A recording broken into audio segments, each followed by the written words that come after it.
Dian, ada nggak materi PowerPoint yang tadi? Kalau nggak bisa, udah saya sampaikan registrasi. Jadi kehidupan berbangsa dan bernegara ini adinda sekalian,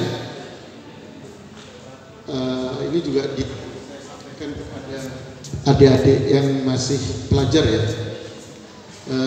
Mantan ketua umum Pemerintah itu punya kewajiban.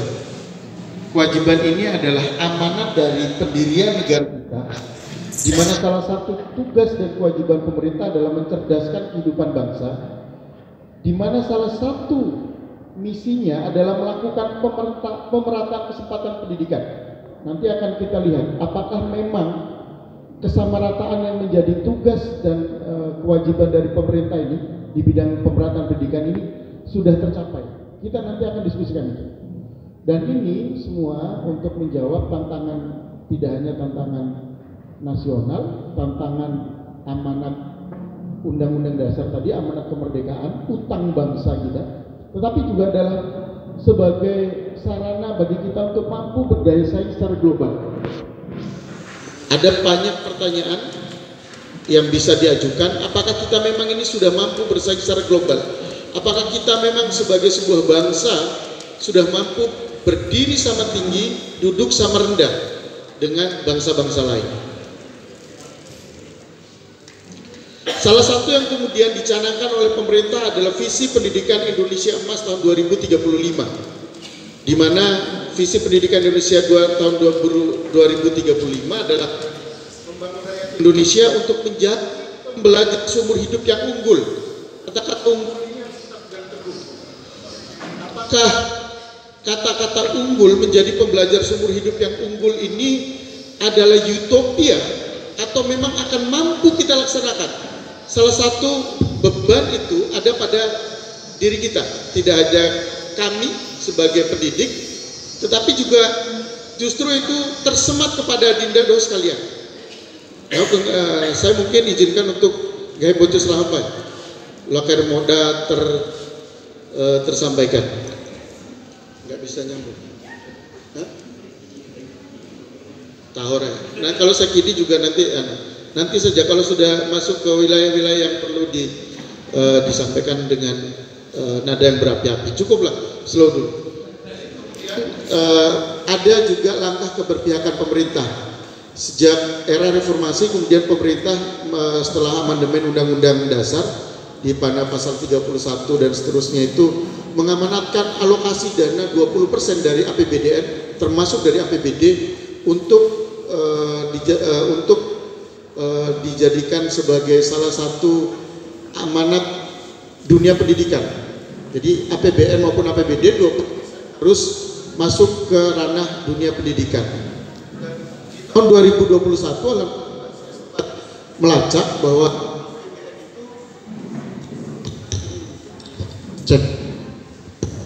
alhamdulillah saya sempat melacak di tahun 2021 alokasi dana pendidikan itu mencapai 550 triliun, di mana dari 50 ini merupakan 20% dari APBN, di mana Kementerian Pendidikan dan Ristekdikti yang kemudian menjadi stakeholder pengelola dana yang sangat besar ini, 20% itu dikelola oleh Kemendikbud yang mengelola 14%, 14,8% sebesar 81,5 triliun. Ini dana yang cukup besar di Indonesia sekalian.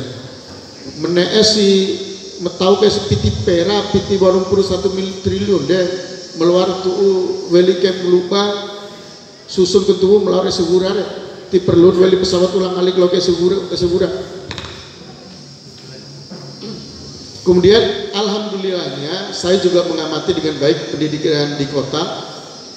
Izin tadi, alhamdulillah saya memberikan apresiasi dan kita memang wajib memberikan apresiasi, di mana sejak tahun 2019, 2020, 2021 3 tahun terakhir keberpihakan pemerintah Kota Bima terhadap dunia pendidikan sangat ideal, di mana amanat APBD 20% sudah dilaksanakan dengan baik, walaupun masih ada hal-hal yang belum terlaksana dengan excellent, dengan elegan, tapi paling tidak ini sudah baiklah dibanding dengan tetangga sebelah. Nanti saya harus mengkritisi. Saya tidak, bukan saya memuji pemerintah Kota Bima karena ada Haji Supra sebagai stakeholder, sebagai kadis pendidikan di sini, bukan. Nanti kan kita lihat faktanya. Faktanya apa?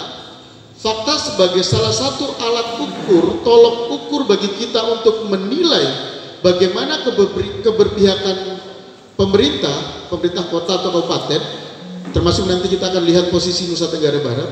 Kemudian adalah indeks pembangunan manusia.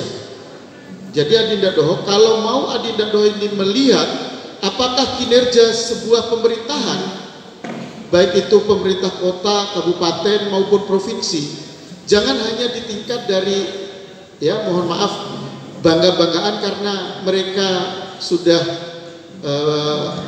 mendapatkan predikat wajar tanpa pengecualian, bukan itu. Itu hanya WTK, wajar tanpa pengecualian, itu hanya bonus. Itu hanya predikat penghargaan. Esensi dan substansinya bukan itu. Esensi dan substansi keberhasilan pemerintah daerah adalah pada di mana posisi indeks pembangunan manusia kabupaten kota tersebut berada. Jadi kalau secara global Indonesia ini terus membaik. Saat ini kita berada di angka 71,9 dan rata-rata sejak 2019 sampai nanti tahun 2027 ini IPM Indonesia ini insya Allah akan terus meningkat. Tetapi pada level kabupaten kota, di provinsi dulu, di provinsi kita tidak bisa terlalu berbangga. Nusa Tenggara Barat, Adinda sekalian, itu berada di level, kalau kita cermati itu level kelima atau keenam dari bawah. Tidak bangga dong. Apa sih yang mau kita banggakan? NTB Gemilang, enggak juga tuh, Gemilang apanya? IPM kita masih di urutan ke-20 sekian kok. Enggak jauh-jauh dari Papua Barat, enggak jauh-jauh dari, bahkan kita masih kalah sama Maluku Utara. Era reformasi. Apa yang bisa kita banggakan? Bangga itu kalau kita itu sudah masuk ya minimal di mediocre lah, di 20 ke atas lah, 20 ke bawah lah, bukan di 20 ke atas. Dari 34 provinsi kita nomor 6 dari bawah. Apa yang mau dibanggakan? Indeks pembangunan manusia IPM di NTB itu 29 dari 34 provinsi. Hanya ada 5 provinsi di bawah kita, 4 provinsi di bawah kita. Nggak perlu kita bangga. Makanya jangan heran, imbas dari itu Adinda sekalian, sulit bagi lulusan sekolah-sekolah, ini kritik juga Ji, sulit bagi lulusan SMA di Kota Bima, apalagi di Kabupaten Bima, untuk bisa menembus SNMPTN, bersaing di UGM, bersaing di UI, bersaing di UNPAD. Mau tahu faktanya? Sekarang Adinda sekalian ini mahasiswa, angkat tangan, siapa yang punya teman S1 di UGM? Angkat tangan. Hanya 1 orang. Angkat tangan, siapa yang punya teman atau senior yang sekolah, senior dari sekolahnya yang lolos UNPAD S1? Nihil. Begitu juga dengan UI. Kalaupun ada, biasanya jalur undangan. Ini menunjukkan bahwa kualitas pendidikan kita belum bisa untuk bersaing. Pemerataan yang saya sampaikan di awal tadi itu masih menjadi sesuatu yang utopis, mimpi besar, belum bisa kita rasakan saat ini. Kemudian dari indeks prestasi kemiskinan NTB Gemilang yang disampaikan oleh Pak Gubernur kita, tetapi faktanya urutan dari provinsi-provinsi termiskin di Indonesia, maka NTB menduduki posisi ke-8 termiskin di Indonesia. Posisi termiskin itu kalau kita mau berbicara angka dan data secara real, itu adalah provinsi Papua, kemudian Papua Barat, Nusa Tenggara Timur, Maluku, Gorontalo, Aceh, Bengkulu, 8 Nusa Tenggara Barat. Baru kemudian Sulawesi Tengah dan Sumatera Selatan.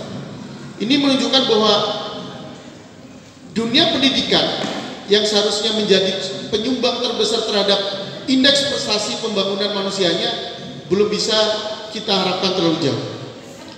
Itu pada skala NTB. Pada skala kabupaten kota teman-teman di NTB, maka kita harus sekali lagi tidak bermaksud untuk memuji pemerintah Kota Bima karena ada aja di sini. Tetapi Kota Bima berada dari sisi indeks pembangunan manusia berada di posisi kedua, hanya kalah dari Kota Mataram. Kalau mau diurut, maka yang pertama Kota Mataram, yang kedua Kota Bima, yang ketiga KSB, kabupaten yang baru lahir, kemudian Lombok Barat, salah satu kabupaten tertua di NTB, kemudian Dompu, Kabupaten Sumbawa, Kabupaten Bima, Loteng, Lotit, KLU. Mirisnya, tragisnya, Kabupaten Bima itu menjadi kabupaten yang IPK-nya paling rendah di Pulau Sumbawa. Bangga teman? Bangga deh. Silakan bangga dengan Kabupaten Bima. Saya lebih senang seandainya teman-teman mengundang pemerintah Kabupaten Bima di sini. Adanya kayak terus lucu. Apa? IPM ini nggak bisa dibantah teman-teman. Ini data real. IPM itu berbicara 3 hal pokok. Yang pertama pendidikan dasar. Yang kedua itu kesehatan dasar. Yang ketiga ekonomi. Kalau 3 hal mendasar dalam kehidupan manusia ini tidak bisa mencapai angka yang baik, apalagi sejahtera, maka apakah itu yang mau kita katakan sebagai keberhasilan dari pemerintah daerah? Bullshit, omong kosong, cawan jauh. Iya. Apa yang mau dibanggakan? Bima Rama, Indowogo Keramawe, Ki, Iwakulu. Gak bisa itu. Tunjukkan bahwa masyarakat kita itu maju, sejahtera, pendidikannya maju, kesehatannya bagus.